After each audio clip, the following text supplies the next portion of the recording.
The Secretary of Housing and Urban Development sat down with One America News to discuss the Los Angeles homeless crisis.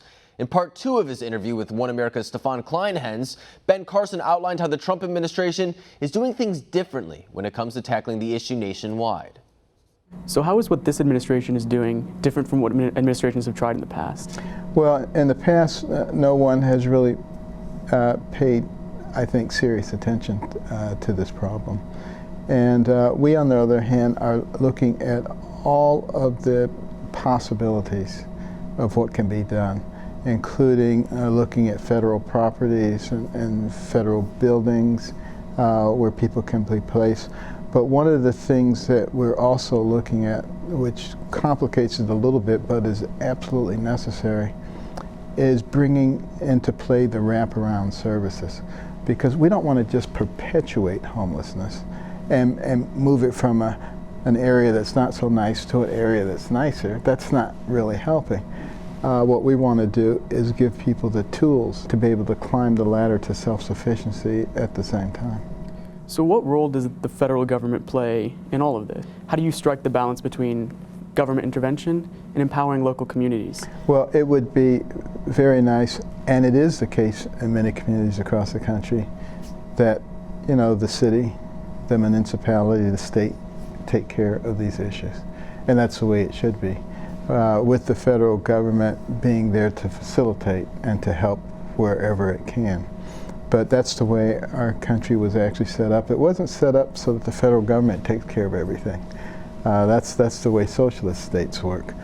But, you know, when you get into a situation like the one we're talking about, you've got an emergent situation. And, you know, the federal government in this case would much prefer to work with the state and with the cities, but not at the expense of not getting anything done, because we have to take the people into consideration first. What is HUD doing to empower faith organizations in these local communities?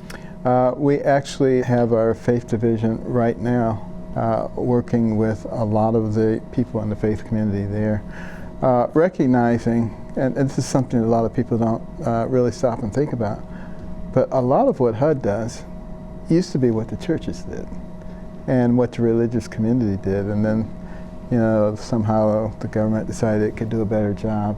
It can't do a better job. But the best job can be done when we work in conjunction with the faith-based communities, which we are doing. Unfortunately, in the previous administration, there were a lot of policies put in place that negatively impacted on the faith community and their ability to receive funding and to do things. We're in the process of unwrapping all of those things and making sure that they can be our partners, not our competitors. And the final question for you is, how has your firsthand experience witnessing the crisis in Los Angeles and across the country changed what you believe to be the appropriate course of action for solving this? I guess the major change is the recognition that this cannot be done by any single entity. And it is not just the federal government's problem or the state's problem or the city's problem, but we need to work together. If we're going to build community, we also need to build opportunity. And if you look at those two words, they both end with the same 5 letters, unity. And that's what's required to fix our country, unity. Secretary Carson, thank you so much. A pleasure. Want to see more videos like this? Click on the link below and subscribe to One America News on YouTube. And call your cable provider and kindly demand that One America News is added to your lineup. Call and subscribe today.